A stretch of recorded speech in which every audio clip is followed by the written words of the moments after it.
안녕하세요. 인생사연들 진행자입니다. 오늘도 채널에 방문해주셔서 감사합니다. 2026년 4월 14일 사연 시작하도록 하겠습니다. 어머, 이 흉터 좀 봐. 징그러워, 오빠. 내 간을 받아 살아난 남편의 품에서 그 여자는 제 배의 수술 자국을 손가락으로 가리키며 킥킥거렸습니다. 야, 여기 도장 찍어. 나 유라랑 새로 시작할 거야. 남편은 미리 준비해둔 이혼 서류를 제 앞에 툭 던졌습니다. 옆에 있던 시어머니가 팔짱을 끼며 한마디를 보탰죠. 병든 주제에 내 아들 앞길 막지 말고 조용히 꺼져. 저는 이 은혜도 모르는 년놈들에게 복수를 하겠다고 다짐했죠. 저는 도장을 찍었습니다. 멍청하고 순종적인 여자처럼 고분고분 찍어줬죠. 그날 오후 시어머니가 내 집이라고 부르던 아파트를 사채업자에게 넘겨버렸습니다. 다음 날 아침 부재중 전화 50통. 하지만 이건 시작에 불과했습니다. 오늘의 사연 시작합니다. 사연 시작 전 구독과 좋아요를 눌러주시면 오늘 하루 행운이 가득할 겁니다. 저는 남편 이강준의 VIP 병실 앞 복도에서 한쪽 손으로 벽을 짚고 숨을 골랐습니다. 수술한 지 겨우 2주밖에 안 된 배가 걸을 때마다 찢어지는 것처럼 욱신거렸죠. 간의 60%를 떼어낸 자리에 꿰맨 실밥이 아직 다 아물지도 않았는데 저는 병실 침대에서 억지로 일어나 우복도까지 걸어왔습니다. 강준이 보고 싶었거든요. 내 간을 받고 살아난 남편이 이제 좀 웃고 있을까? 밥은 먹을 수 있게 됐을까? 그 생각뿐이었습니다.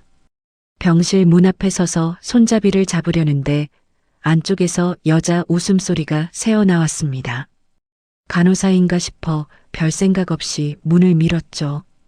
강준이 침대 위에 걸터 앉아 있었습니다. 2주 전만 해도 핏기 하나 없이 누런 얼굴로 산소호흡기를 달고 있던 사람이 지금은 혈색이 돌아온 두 볼로 환하게 웃고 있었어요. 문제는 강준의 품에 안겨 있는 여자였습니다. 회사에서 몇 번 본 적 있는 부하 직원 최유라. 두 사람은 이마를 맞대고 입술을 포갠 채 문이 열린 줄도 모르고 있었습니다. 강준 씨. 제 목소리에 유라가 먼저 고개를 돌렸습니다. 놀라기는커녕 유라는 강준의 어깨에 턱을 올린 채 저를 위아래로 훑어봤죠. 어머, 자기야. 이 아줌마 뭐야? 꼴이 왜 이래 무섭게.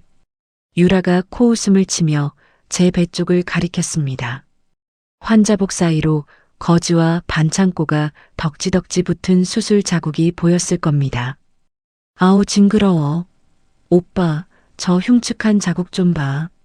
저러고 돌아다니면 다른 환자들 다 도망가겠어. 오빠 몸에 저런 여자간이 들어있다고 생각하니까 내가 다 소름 끼친다, 정말. 강준은 유라의 머리를 쓰다듬으며 제 쪽을 봤습니다.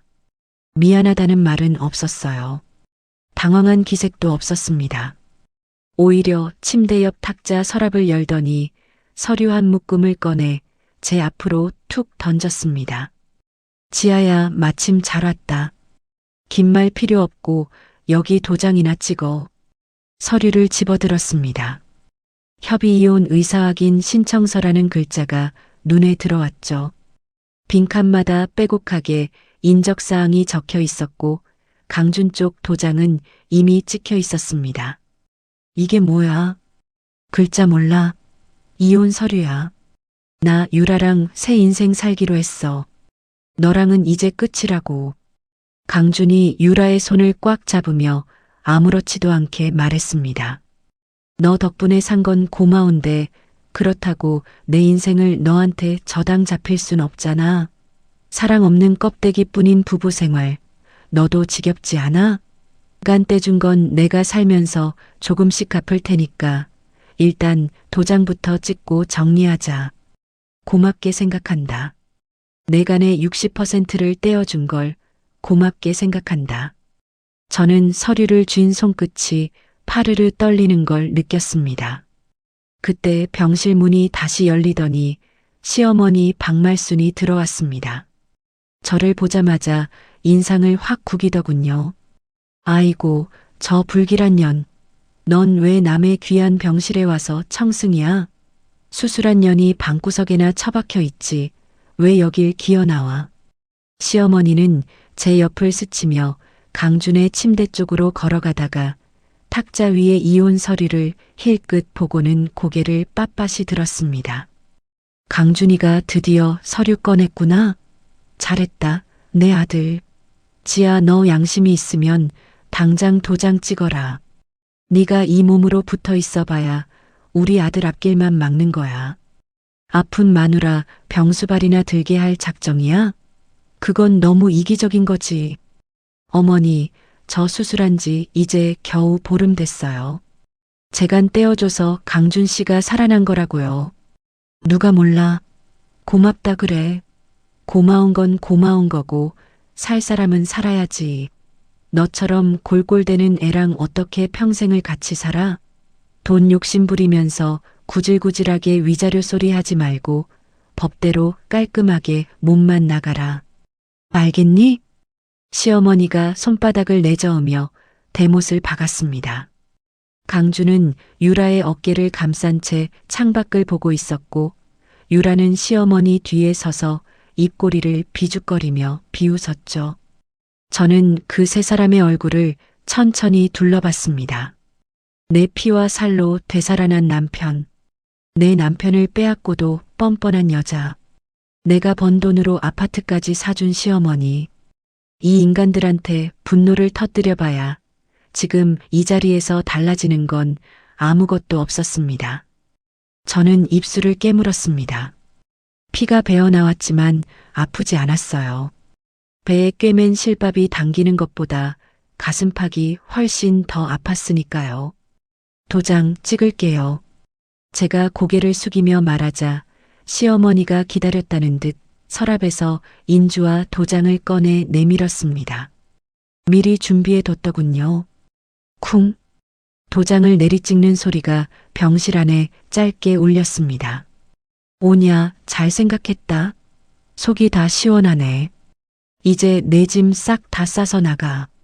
내 아들 집에서 내 물건 한 가지라도 보이면 그 즉시 쓰레기통에 처박을 거니까 오늘 안으로 다 치워. 시어머니가 서류를 낚아채며 말했습니다. 저는 아무 대꾸 없이 병실을 나왔습니다. 복도를 걸으며 머릿속에 하나하나 떠올렸죠. 시어머니가 내 집이라고 부르는 그 아파트, 제가 번 돈으로 사서 제 이름으로 등기를 올린 아파트, 명의는 아직 윤지아입니다. 그리고 강준의 회사, 수백억짜리 투자를 끌어들인 그 핵심 프로그램, 그 기술의 원천 특허는 제 개인 이름으로 등록되어 있죠. 복도 끝 엘리베이터 앞에서 저는 휴대폰을 꺼냈습니다. 전화번호부를 스크롤하다가 한 이름 앞에서 손가락을 멈췄습니다. 부동산 경매 전문 사채업자, 악명 높기로 소문난 사람이죠. 저는 전화를 걸었습니다. 사장님, 저 윤지아예요. 아주 급하게 넘길 급매물이 하나 있는데 오늘 당장 처리 가능하세요? 시세보다 3억이나 낮춰서 드릴게요. 대신 딱 하나 조건이 있어요. 오늘 바로 가계약금 싸주시고 지금 그 집에 있는 사람들 당장 길바닥으로 내쫓아 주세요. 가능하시죠? 전화기 너머로 사채업자가 걸걸하게 웃었습니다. 아이고, 우리 윤 사장님이 그렇게 파격적인 제안을 하시는데 제가 마다할 리가 있습니까? 걱정 마십시오. 돈 입금하는 즉시 제 애들 보내서 아주 깔끔하게 청소해 드리겠습니다. 전화를 끊고 저는 엘리베이터 버튼을 눌렀습니다. 수술 부위가 또 쑤셨지만 이를 악물었습니다. 퇴원 수속을 마치고 병원 로비로 내려오니 시어머니가 보낸 것인지 제 짐이 로비 한 구석에 쌓여 있었습니다. 옷가지며 세면도구며 비닐봉지에 아무렇게나 쑤셔 넣은 채로요. 저는 그 짐 더미 앞을 지나쳐 병원 밖 벤치에 앉았습니다. 4월 바람이 수술복 위로 스며들어 차가웠지만 오히려 머리가 맑아지는 기분이었죠. 휴대폰에 알림이 떴습니다. 사채업자가 가계약금 수억 원을 입금했다는 문자였습니다. 저는 즉시 명도 조건이 적힌 매매계약서 파일에 전자서명을 하고 등기 이전에 필요한 서류를 모두 넘겼습니다. 이제 시어머니가 내 집이라고 부르던 그 아파트는 내일이면 험상궂은 새 주인의 것이 됩니다. 저는 벤치 등받이에 머리를 기대고 눈을 감았습니다. 배가 쑤시고 온몸에 힘이 없었지만 머릿속은 그 어느 때보다 또렷하게 돌아가고 있었습니다. 이혼 숙려 기간 1개월이 지났습니다. 가정법원 출석일 아침, 저는 거울 앞에서 한참을 서 있었죠. 볼이 푹 꺼지고 광대뼈가 툭 튀어나온 얼굴이 비쳤습니다. 수술 후유증으로 밥을 제대로 못 먹은 탓에 한 달 사이 몸무게가 7kg나 빠졌거든요. 법원 현관에 도착하니 강준과 유라가 나란히 서 있었습니다. 강준은 잘 다린 감색 정장을 입고 있었고 유라는 강준의 팔짱을 낀 채 명품 선글라스를 이마 위로 올리고 있었죠. 두 사람은 저를 보자마자 위아래로 훑어봤습니다. 야, 진짜 사람이 반토막이 났네. 유라가 강준의 팔을 잡아 끌며 낄낄거렸습니다. 오빠, 저 꼴 봐. 이혼 안 해줬으면 저런 거 달고 다닐 뻔했다. 강준이 피식 웃으며 유라의 등을 토닥였습니다. 됐어, 가자. 빨리 끝내고 밥 먹으러 가게. 저는 아무 말도 하지 않았습니다. 법정 안에서 판사가 이혼 의사를 최종 확인했고 저는 재산 분할도 위자료도 전부 포기한다는 조서에 서명했습니다. 판사가 의아한 눈으로 저를 봤지만 저는 고개를 끄덕였을 뿐이에요. 법원 계단을 내려오자마자 시어머니가 저한테 성큼 다가왔습니다. 검은 모피 코트 깃을 세우고 입꼬리를 잔뜩 올린 채로요. 지아야, 오늘부터 넌 남이야. 다시는 내 아들 근처에 얼쩡거리지 마. 내 집 근처에도 오지 마. 알겠어? 시어머니가 손가락으로 제 이마를 콕 찍으며 말했습니다. 어머니, 걱정 마세요. 다시 갈 일 없을 테니까요. 그래야지. 시어머니가 코방귀를 뀌고는 강준과 유라 쪽으로 돌아갔습니다. 세 사람은 법원 앞에 세워둔 검은 세단에 올라탔고 강준이 창문을 내리며 유라에게 물었죠. 유라야, 어디 가서 먹을까? 오늘은 좀 비싼 데 가자. 오빠, 청담동 그 스테이크 집. 지난번에 예약 못 잡았잖아. 유라가 강준의 볼에 뽀뽀를 찍으며 말했습니다. 시어머니가 뒷좌석에서 흐뭇하게 두 사람을 바라봤죠. 그래, 가자. 우리 며느리 될 사람한테 맛있는 거 사줘야지. 세단이 출발했습니다. 저는 그 차가 사라질 때까지 서 있다가 휴대폰을 꺼내 사채업자에게 전화를 걸었습니다. 사장님, 나 윤지아예요. 잔금 처리 다 됐죠? 네, 윤 사장님. 오늘 아침에 잔금 완납됐고 등기 이전도 끝났습니다. 좋아요. 오늘부터 들어가셔도 돼요. 안에 사람 있으면 내보내시고요. 알겠습니다. 제가 알아서 깔끔하게 처리하죠. 전화를 끊고 저는 법원 앞 벤치에 앉았습니다. 내일 아침이면 시어머니의 세상이 뒤집어질 겁니다. 저는 오늘 밤만 기다리면 됐죠. 다음 날 아침 8시. 저는 근처 카페에 앉아 아메리카노를 홀짝이고 있었습니다. 휴대폰을 탁자 위에 올려놓고 화면이 켜지기를 기다렸죠. 그 시각 시어머니의 아파트 현관문 앞에는 험상궂은 얼굴의 새 집주인과 체격이 산만한 용역 4명이 줄지어 서 있었을 겁니다. 쿵, 쿵, 쿵. 현관문을 두들기는 소리에 시어머니가 잠옷 차림으로 문을 열었겠죠. 뭐야? 이 시간에 누구야? 시어머니가 인상을 구기며 소리쳤을 겁니다. 새 집주인이 서류 2장을 시어머니 코앞에 들이밀었습니다. 매매계약서, 그리고 이름이 바뀐 등기부등본. 이 집 새 주인입니다. 여기 보시면 아시겠지만 이 아파트 명의가 바뀌었어요. 지금 당장 짐 빼세요. 뭐라고? 무슨 소리야? 여기 내 집이야, 내 집. 시어머니가 서류를 낚아채 들여다봤을 겁니다. 매매계약서 맨 위에 적힌 매도인 이름 윤지아. 시어머니의 눈이 휘둥그레졌겠죠. 이게 무슨 지하 인연이. 아주머니, 저한테 사정 말씀하셔봐야 소용없어요. 저는 돈 주고 정당하게 산 겁니다. 오늘 안에 안 나가시면 무단으로 남의 집에 사는 걸로 고소 들어가고 전기랑 수도 다 끊어버립니다. 새 집주인이 팔짱을 끼며 차갑게 말했습니다. 용역들이 시어머니 옆을 지나 거실로 우르르 들어갔습니다. 고급 가죽 소파에 빨간 딱지를 탁탁 붙이고 대리석 식탁 위에도 딱지를 붙이기 시작했죠. 야야, 이거 내 거야. 손대지 마. 시어머니가 용역의 팔을 붙잡고 매달렸지만 떡 벌어진 어깨의 남자가 시어머니의 손을 가볍게 떼어냈습니다. 아주머니, 여기 있는 물건 전부 이 집에 딸린 겁니다. 집이 넘어갔으니까 이것도 다 새 주인 거예요. 빨리 나가세요. 시어머니의 얼굴이 하얗게 질렸습니다.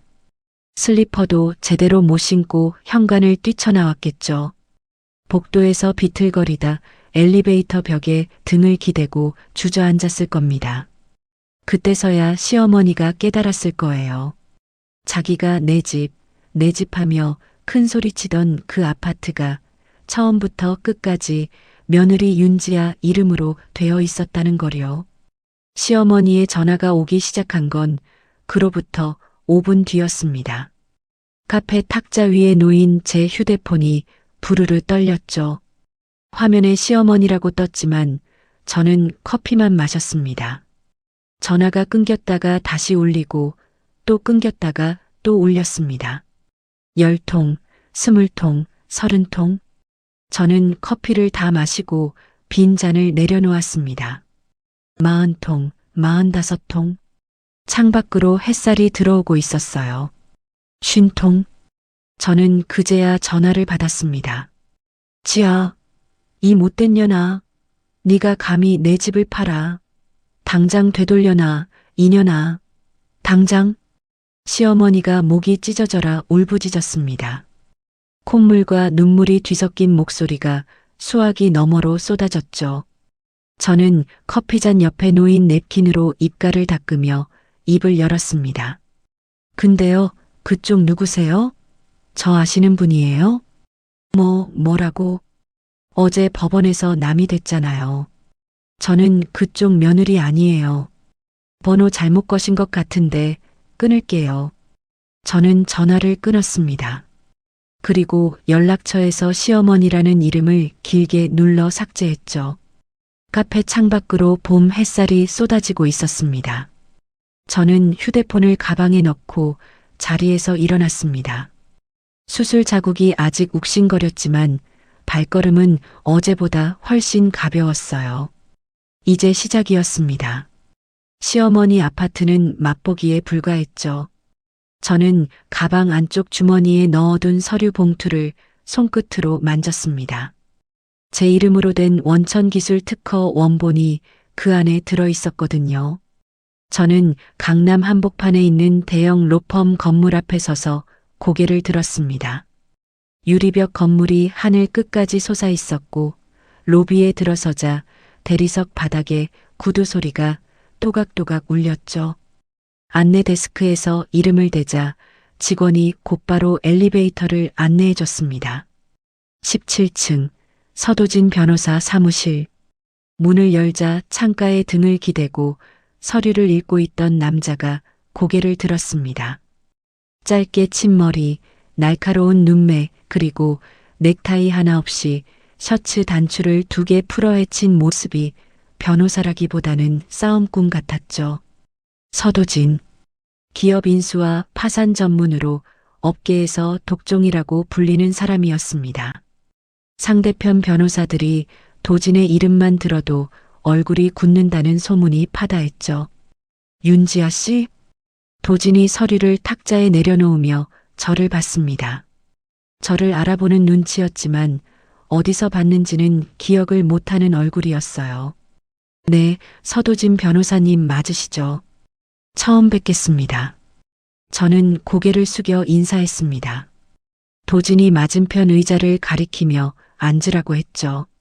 무슨 일로 오셨는지 들어볼까요? 변호사님, 본론부터 말씀드릴게요. 전 남편 이강준의 회사를 무너뜨리려고 합니다. 합법적으로요.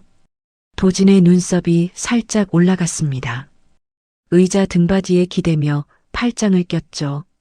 이강준. 벤처기업 대표 이강준이요? 네. 그 회사 요즘 투자금만 수백억인 걸로 아는데 무슨 이유로요? 저는 가방에서 서류 봉투를 꺼내 탁자 위에 올렸습니다. 특허 원본, 기술 등록 증명서, 그리고 제 이름이 선명하게 박힌 발명자 증명서. 이 회사가 수백억 투자를 받을 수 있었던 이유, 이 안에 다 있어요. 핵심 프로그램의 원천 기술 특허가 제 개인 명의로 등록되어 있습니다. 강준이 아니라 제가 만든 거예요. 도진이 봉투를 열어 서류를 한 장씩 넘기기 시작했습니다. 페이지를 넘길 때마다 도진의 눈이 점점 날카로워졌죠. 이거 강준 씨 회사에서 쓰고 있는 기술이 전부 여기서 나온 겁니까? 전부요. 하나도 빠짐없이요. 도진이 서류에서 눈을 떼고 저를 똑바로 봤습니다. 근데 윤지아 씨, 하나만 물어봐도 됩니까? 이 기술을 만든 사람이 왜 이혼당하면서 재산 분할도 안 받고 나온 겁니까? 저는 환자복 위에 걸친 얇은 가디건 단추를 풀고 배에 남은 수술 자국을 보여줬습니다. 아직 붉은 기운이 가시지 않은 길고 굵은 흉터가 드러났죠. 간의 60%를 떼서 강준한테 줬어요. 간암 말기였거든요. 수술 끝나고 깨어나 보니까 남편이 다른 여자랑 입 맞추고 있더라고요. 시어머니는 짐 싸서 나가래요. 위자료 없이. 도진의 손이 멈췄습니다. 서류를 잡고 있던 손가락에 힘이 들어가 종이가 구겨졌죠. 그 인간이 당신 간을 받아놓고 그랬다고요? 네. 그래서 전 재산 분할 같은 거 필요 없어요. 그런 걸로 끝내기엔 제가 떼어준 게 너무 크거든요. 도진이 자리에서 벌떡 일어났습니다. 창가로 걸어가더니 유리창에 이마를 대고 한참을 서 있었죠. 어깨가 미세하게 떨리고 있었습니다. 변호사님? 윤지아 씨. 도진이 돌아섰습니다. 아까까지 차분하던 눈빛이 싸늘하게 가라앉아 있었어요. 제가 원래 의뢰인한테 감정적으로 말 안 합니다. 근데 하나만 말해도 되겠습니까? 네. 제가 반드시 그 인간들 숨통을 끊어놓겠습니다. 합법적으로 가장 고통스러운 방법으로요. 도진이 다시 탁자 앞에 앉으며 셔츠 소매를 걷어 올렸습니다. 노트북을 열고 키보드를 두드리기 시작했죠. 먼저 강준 회사 재무 상태부터 뒤집겠습니다. 이 정도 규모 회사가 대표 개인 비리 없이 굴러가는 경우는 거의 없어요. 특히 내연녀가 같은 회사 직원이면 돈이 새는 구멍이 반드시 있습니다. 도진의 손가락이 키보드 위를 빠르게 움직였습니다. 강준 씨 회사 재무자료 제가 알아서 확보하겠습니다. 윤지아 씨는 특허 관련 서류만 저한테 맡겨주세요. 저는 봉투째 탁자 위에 밀어놓았습니다. 그로부터 며칠 뒤 도진에게서 전화가 왔습니다. 윤지아 씨 터졌습니다. 도진의 목소리가 낮고 단단했죠. 강준이 회사 돈을 수십억이나 빼돌렸어요. 유라 명의로 외제차 사고, 고급 오피스텔 사고, 해외여행 경비까지 전부 회사 법인카드로 긁었더군요. 장부를 이중으로 만들어서 감췄는데 흔적이 너무 허술해요. 그걸로 뭘 할 수 있는 거예요? 이걸 투자자들한테 넘기면 됩니다. 수백억을 넣은 사람들이 대표가 돈을 빼돌렸다는 걸 알면 어떻게 하겠습니까? 당장 돈 돌려달라고 난리가 나겠죠. 도진이 잠시 말을 끊었다가 이었습니다. 그리고 거기에 원천기술 특허 사용 취소를 동시에 때립니다. 투자자들이 들이닥치는 타이밍에 기술까지 빠지면 그 회사는 하루도 못 버텨요. 저는 전화기를 꽉 쥐었습니다. 해주세요. 알겠습니다. 도진은 바로 움직였습니다. 강준의 돈 빼돌린 증거와 제 기술을 허락 없이 쓰고 있다는 내역을 묶어서 회사에 큰 돈을 넣은 투자자들한테 익명으로 보냈죠. 돈을 돌려받지 못할 수도 있다는 경고장도 함께요. 경고장을 받은 투자자들은 하루도 안 돼서 강준의 회사로 몰려갔습니다. 로비에서 고함을 지르며 장부를 내놓으라고 난리를 쳤죠. 강준과 유라는 갑자기 들이닥친 투자자들 앞에서 얼굴이 새하얗게 변했을 겁니다. 그 혼란의 한가운데로 도진이 걸어 들어갔습니다. 검은 정장에 서류 가방 하나를 들고 회사 로비 한복판에 섰죠. 접수 데스크에 서류 뭉치를 탁 내려놓으며 말했습니다. 서도진 변호사입니다. 윤지아 씨의 법률 대리인으로 왔습니다. 원천기술 특허 사용 승인 취소, 그리고 500억 규모의 손해배상 청구 소장 접수하러 왔습니다. 로비가 조용해졌습니다. 투자자들도 직원들도 모두 도진을 바라봤죠. 강준이 사무실에서 뛰쳐나왔습니다. 넥타이가 풀어져 있었고 이마에 땀이 흥건했어요. 500억? 지아가 보낸 거라고? 도진이 서류를 강준의 가슴팍에 밀어붙이며 말했습니다. 내일부터 이 회사 핵심 프로그램 전부 작동이 멈춥니다. 그리고 이 회사의 모든 자산이 동결될 겁니다. 각오하세요. 강준의 무릎이 풀렸습니다. 서류를 받아든 손이 사시나무처럼 떨렸고 얼굴에서 핏기가 싹 빠졌죠. 강준은 그 자리에서 바닥에 주저앉았습니다. 도진은 강준을 한번 내려다보고는 돌아서서 로비를 빠져나갔습니다. 도진의 선전포고가 있던 다음 날 오전 10시, 저는 노트북 앞에 앉아 화면을 들여다보고 있었습니다. 화면 한가운데에 빨간색 실행 버튼이 떠 있었죠. 이 프로그램을 처음 만들 때 저는 만일을 대비해서 원격으로 시스템을 멈출 수 있는 장치를 심어뒀습니다. 개발자만 쓸 수 있는 일종의 비상정지 스위치 같은 거였죠. 강준은 이런 게 있는 줄도 몰랐을 겁니다. 기술에 대해서는 한 번도 관심을 가진 적이 없는 사람이니까요. 저는 마우스 커서를 빨간 버튼 위에 올렸습니다. 손끝이 잠깐 멈칫했어요. 이걸 누르면 강준의 회사는 끝입니다. 수백 명의 직원들, 거래처들, 고객사들까지 전부 피해를 볼 거예요. 하지만 저는 눈을 감았다가 떴습니다. 강준이 병실에서 유라와 입을 맞추던 장면이 떠올랐고 시어머니가 제 이마를 손가락으로 찍으며 나가라고 했던 목소리가 귓가에 울렸죠. 클릭. 화면에 시스템 정지 완료라는 메시지가 떴습니다. 저는 노트북을 닫고 의자 등받이에 몸을 기댔죠. 그 시각 강준의 회사에서는 난리가 났을 겁니다. 핵심 프로그램이 한꺼번에 먹통이 됐으니까요. 이 프로그램을 쓰고 있던 고객사들은 서비스가 끊긴 순간부터 위약금을 청구했을 거고 전화기란 전화기는 전부 불이 났겠죠. 도진에게서 오후 3시쯤 전화가 왔습니다. 윤지아 씨, 지금 강준 회사 앞에 와 있는데요. 도진의 목소리에 묘한 웃음기가 섞여 있었습니다. 어떻게 됐어요?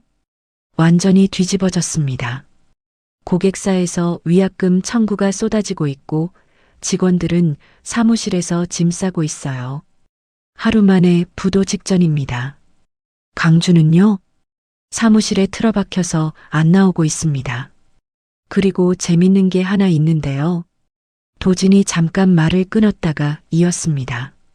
유라가 회사 로비에서 강준 멱살을 잡았습니다. 유라가요? 네. 이게 다 오빠 때문이라고 회사를 왜 이 꼴로 만들었냐고 악을 쓰면서요. 강준도 가만 안 있고 유라 손목을 뿌리쳤고 둘이 로비 한복판에서 서로 머리채를 잡고 뒹굴었습니다. 직원들이 겨우 떼어놨어요. 불과 며칠 전까지 법원 앞에서 팔짱을 끼고 스테이크 먹으러 가자던 두 사람이 로비 바닥에서 서로 멱살을 잡고 구르고 있다니. 저는 전화기를 든 채 한참 동안 아무 말도 하지 못했습니다. 통쾌하다기보다는 한심했어요.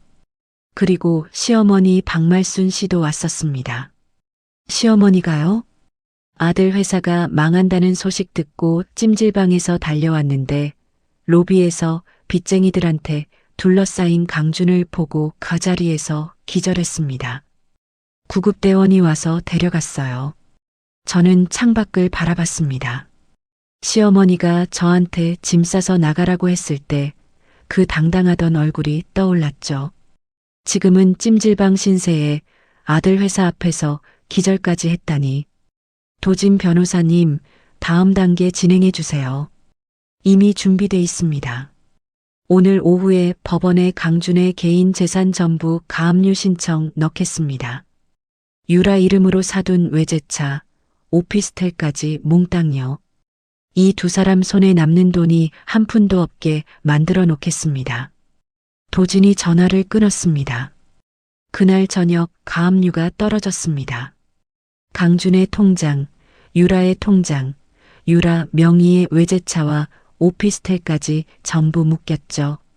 하루아침에 무일푼이 된 두 사람은 직원들 월급도 못 주게 됐고 분노한 직원들이 강준과 유라를 돈 빼돌리고 직원을 속인 혐의로 단체 고소를 했습니다.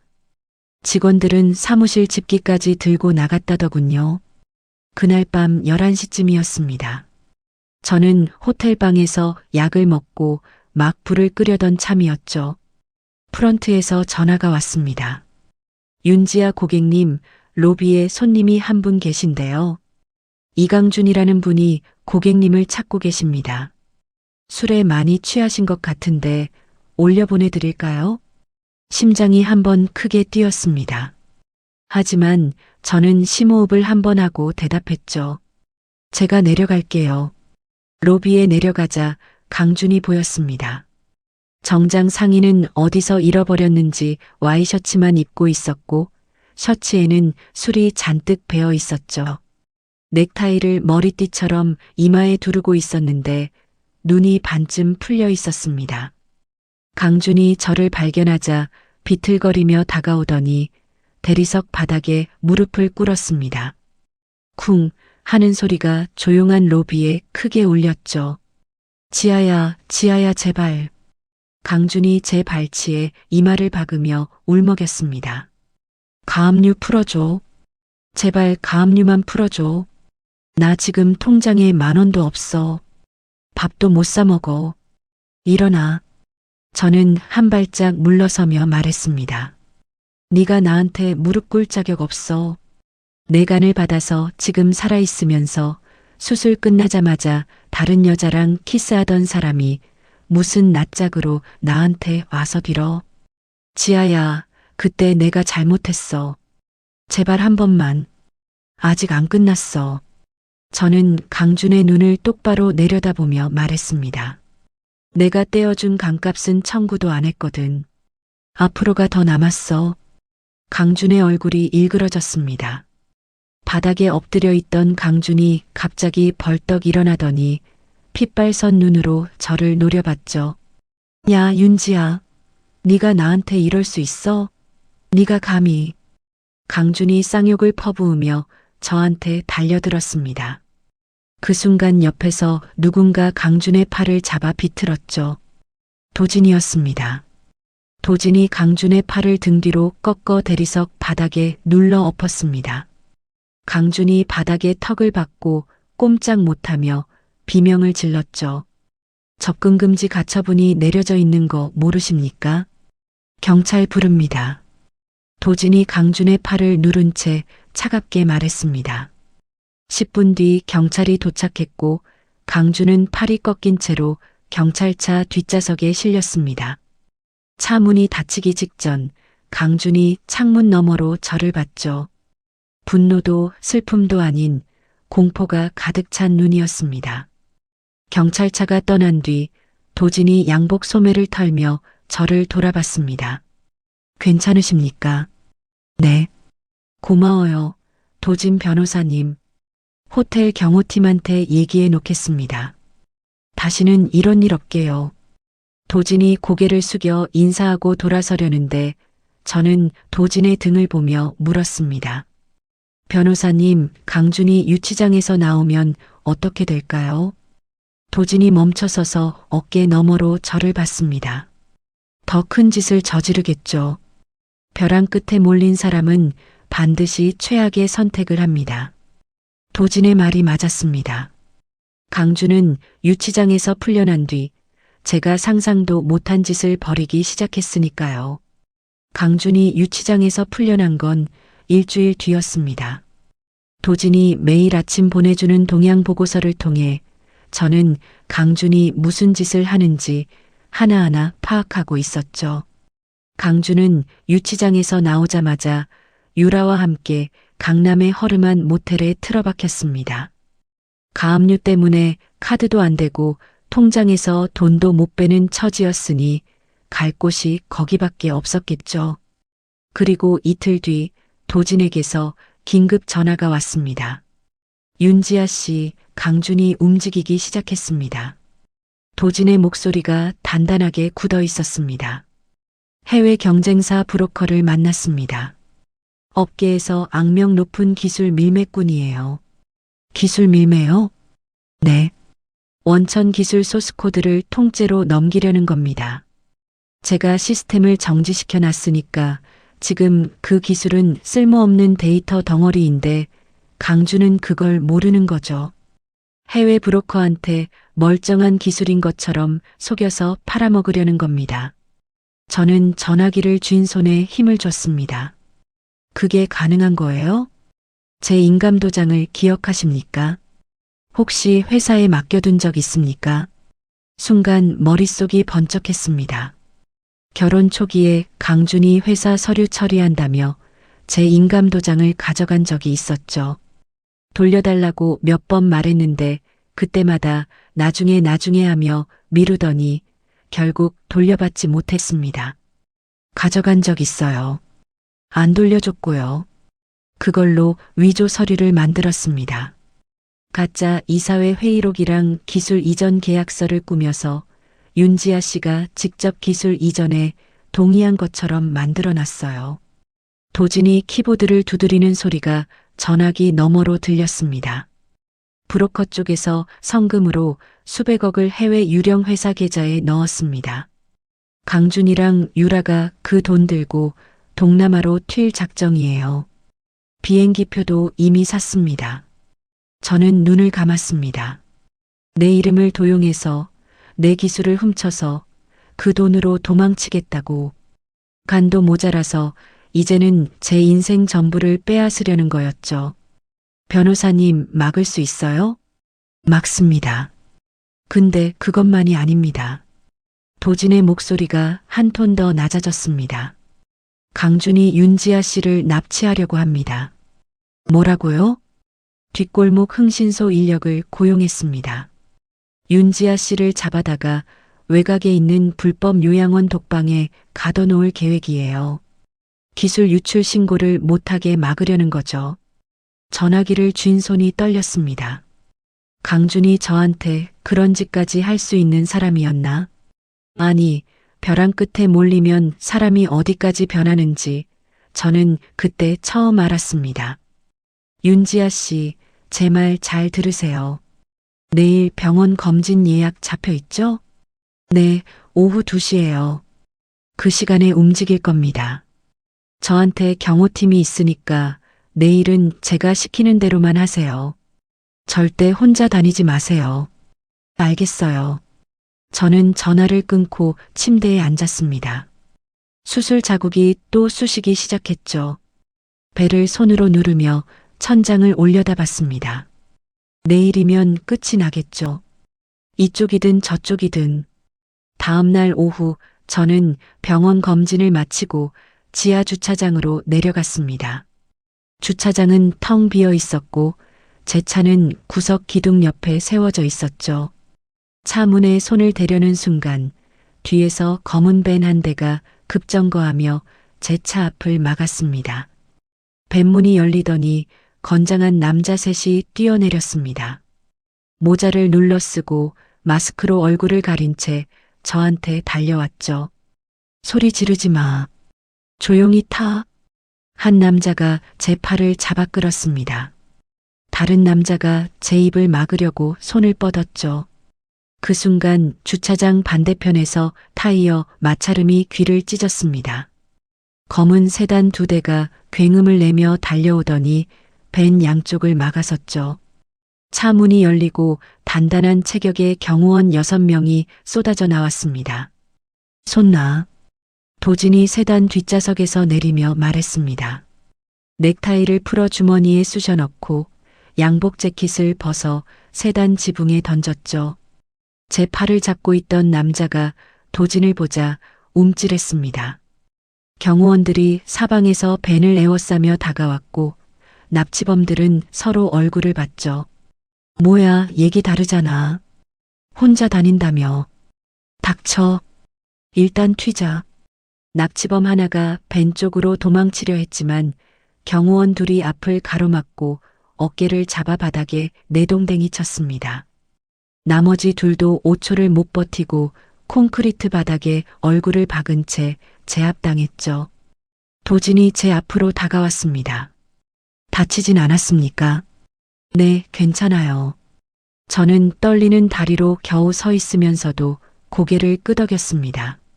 도진이 바닥에 엎드린 납치범의 머리채를 잡아 올렸습니다. 누가 시켰어? 몰라, 모른다고.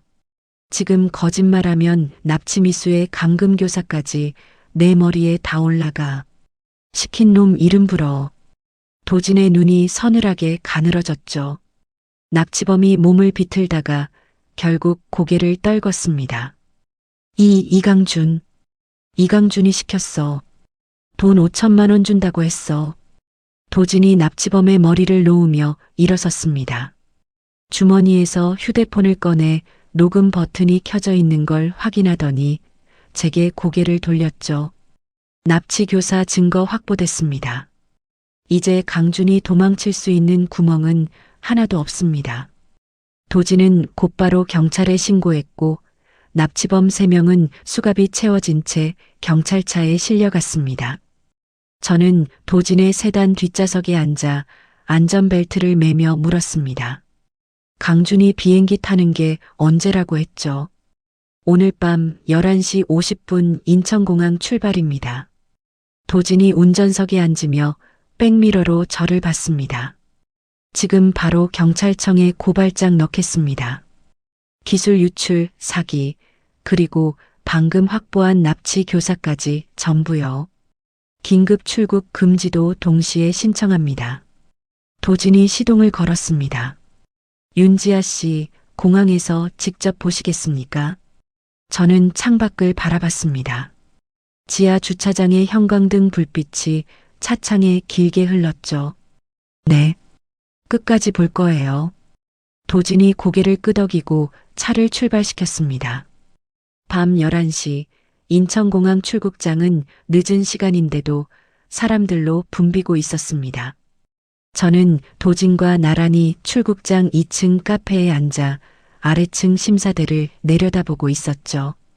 도진이 커피를 한 모금 마시며 휴대폰을 확인했습니다. 수사관들이 이미 심사대 주변에 배치됐습니다.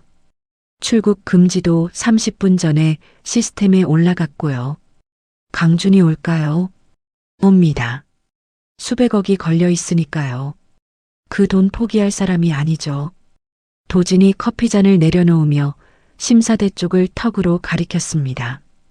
11시 20분 출국장 입구에서 캐리어를 끌고 오는 두 사람이 보였습니다.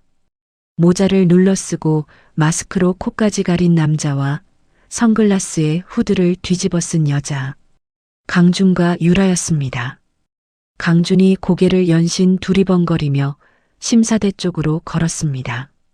유라가 강준의 팔을 잡아 끌며 입을 열었죠.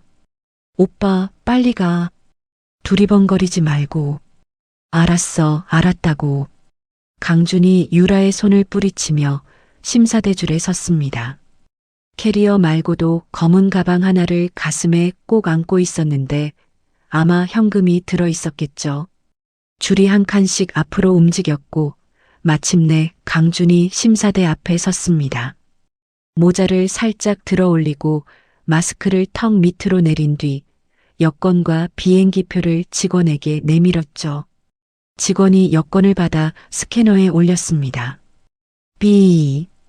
경고음이 심사대 너머까지 들릴 만큼 크게 울렸습니다. 직원의 모니터 화면이 빨갛게 변했고 직원이 고개를 들어 강준의 얼굴과 화면을 번갈아 봤죠. 잠시만요. 이강준 씨 맞으시죠? 네, 왜요? 무슨 문제 있어요? 강준이 목소리를 낮추며 물었습니다. 직원이 뒤쪽을 향해 손짓을 했죠. 여기요, 이쪽입니다. 그 순간 심사대 양옆에서 사복 차림의 수사관 4명이 동시에 나타났습니다. 그 뒤로 공항 경찰 제복을 입은 경찰관 6명이 심사대를 에워쌌죠. 강준의 얼굴이 새하얗게 변했습니다.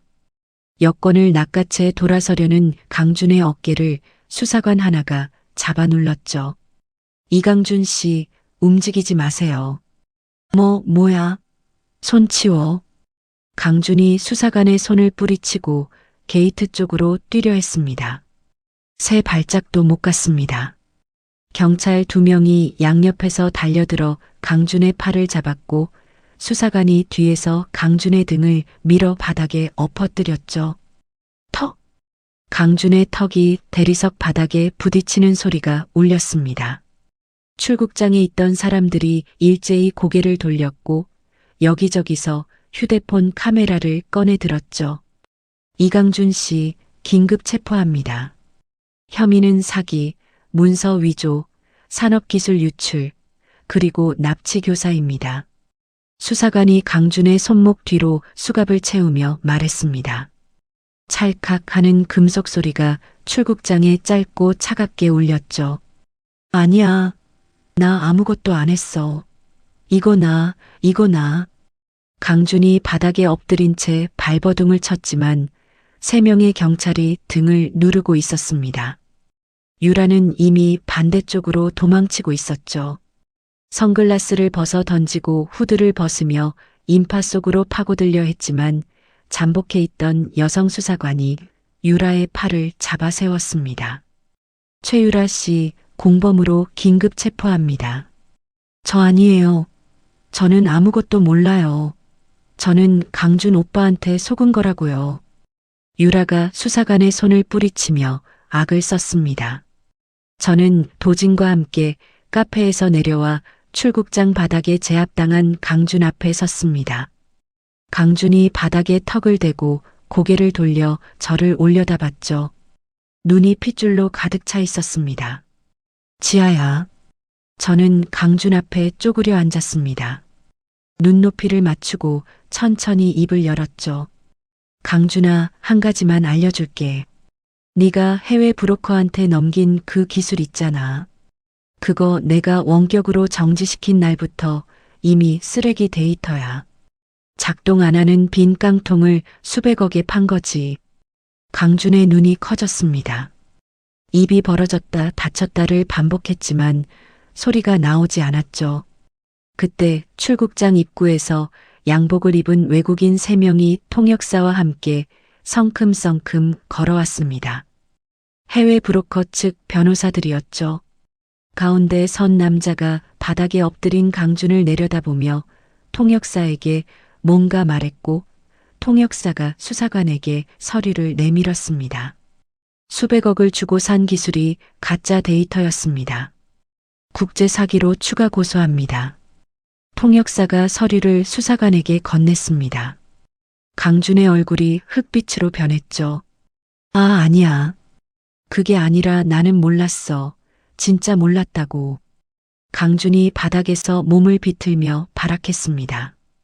유라가 경찰에게 잡힌 채 강준을 봤습니다. 유라의 얼굴이 벌겋게 달아올랐죠. 이강준, 이 사기꾼아. 네가 다 괜찮다고 했잖아. 기술 멀쩡하다고, 돈 받으면 둘이 새 출발한다고.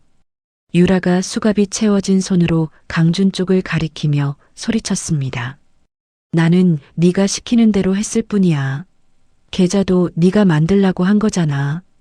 도진이 주머니에서 서류 한 장을 꺼내 유라 앞에 펼쳤습니다. 최유라 씨, 해외 유령 회사 계좌를 직접 관리한 건 유라 씨예요. 송금 내역에 유라 씨 이름이 다 찍혀 있습니다. 속았다는 말은 법정에서 하세요. 유라의 입이 닫혔습니다. 눈동자가 흔들리다가 이를 악물고 고개를 돌렸죠. 경찰이 강준을 바닥에서 일으켜 세웠습니다. 강준이 수갑이 채워진 채로 비틀거리며 한 발짝 때려는 순간 갑자기 배를 움켜쥐고 무릎이 꺾였죠. 으윽. 강준이 이를 악물며 옆구리를 부여잡았습니다. 얼굴이 노랗게 변하더니 입에서 거품이 밀려나왔죠.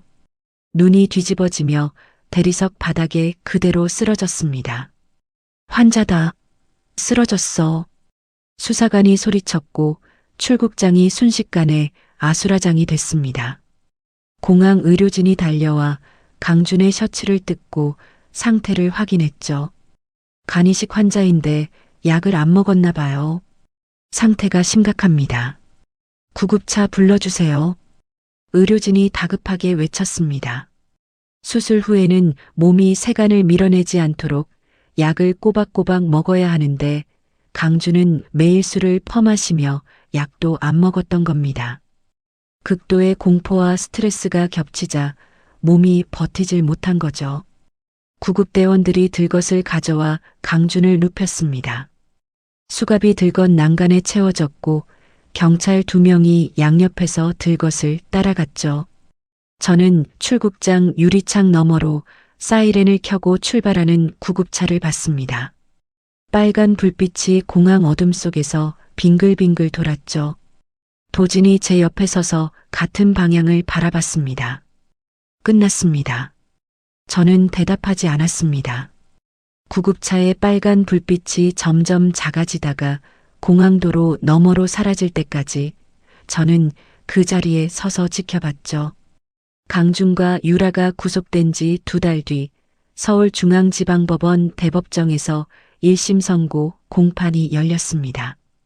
저는 방청석 맨 뒷줄에 앉아 법정 안을 둘러봤죠.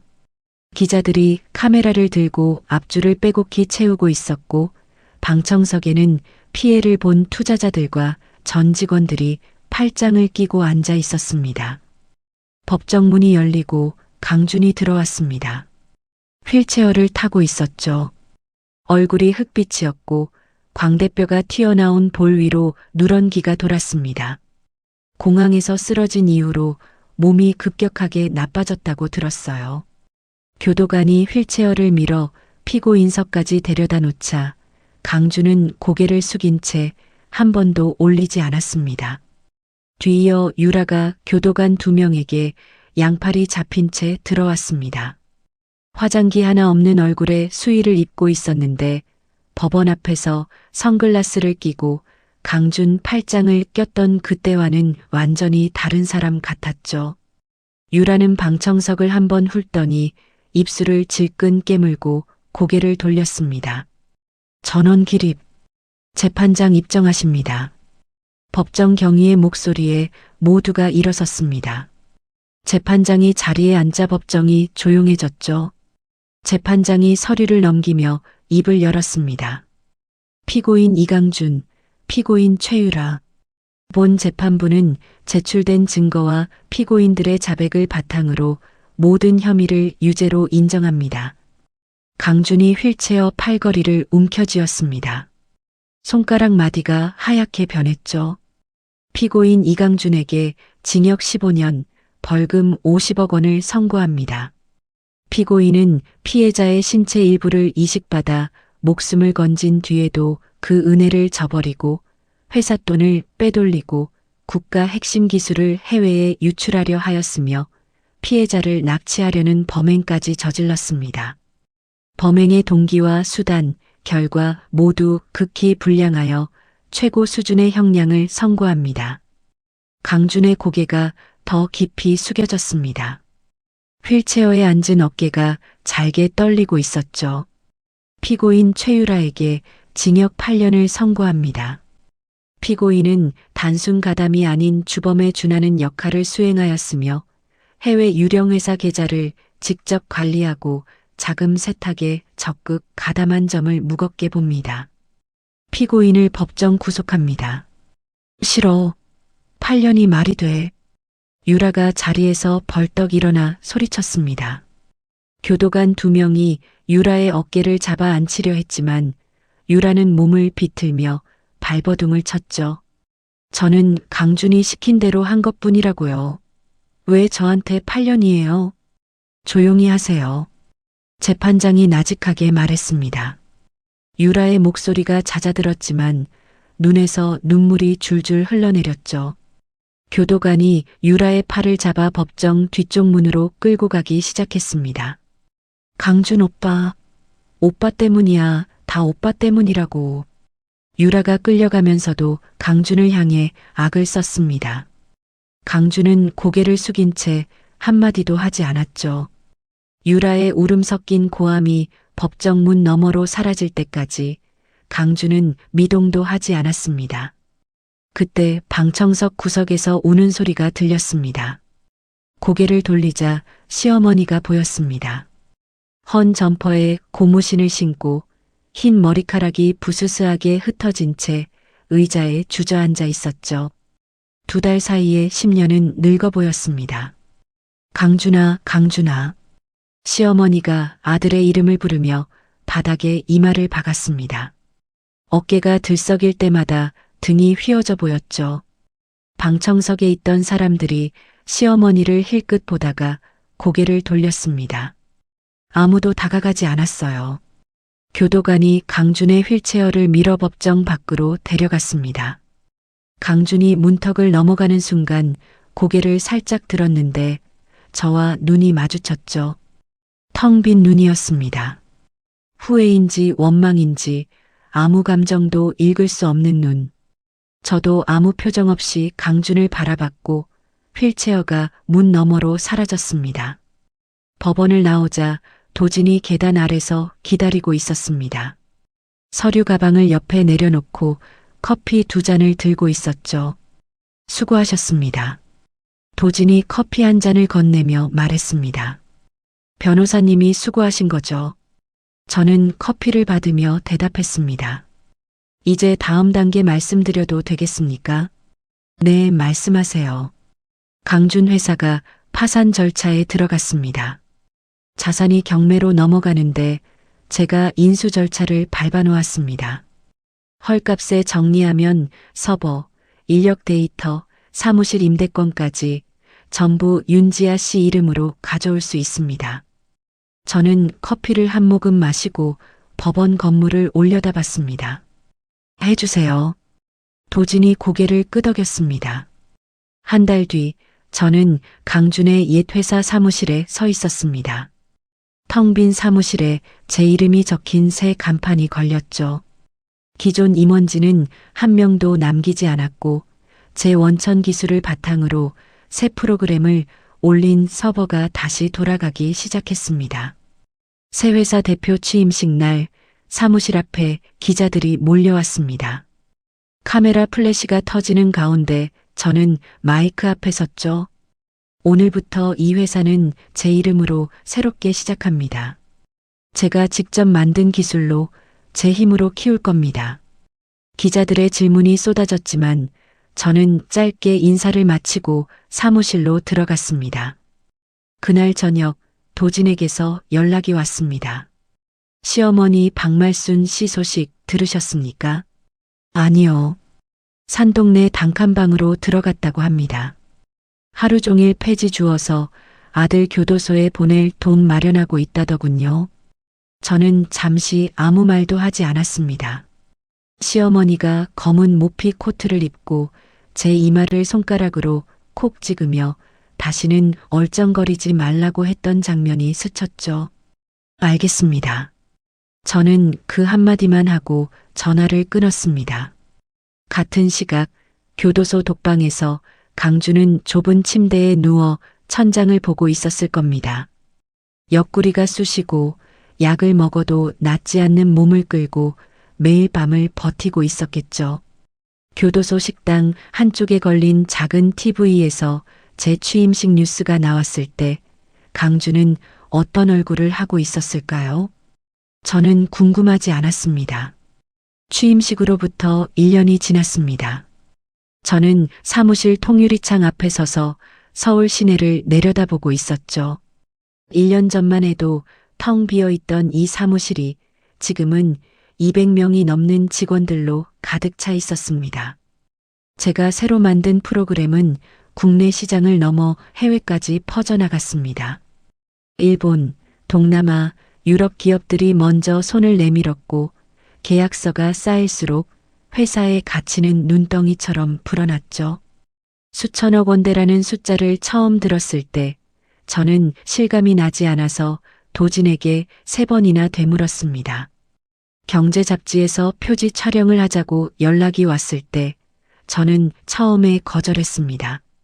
카메라 앞에 서는 게 익숙하지 않았거든요. 하지만 도진이 한마디 했죠. 윤지아 씨가 직접 보여주는 게 맞습니다. 혼자 힘으로 여기까지 왔다는 걸요. 그래서 찍었습니다. 촬영날 거울 앞에서 저는 1년 전의 저를 떠올렸습니다. 볼이 꺼지고 광대뼈가 툭 튀어나왔던 얼굴, 수술 후유증으로 계단도 제대로 못 올랐던 몸. 거울 속에 저는 달랐습니다.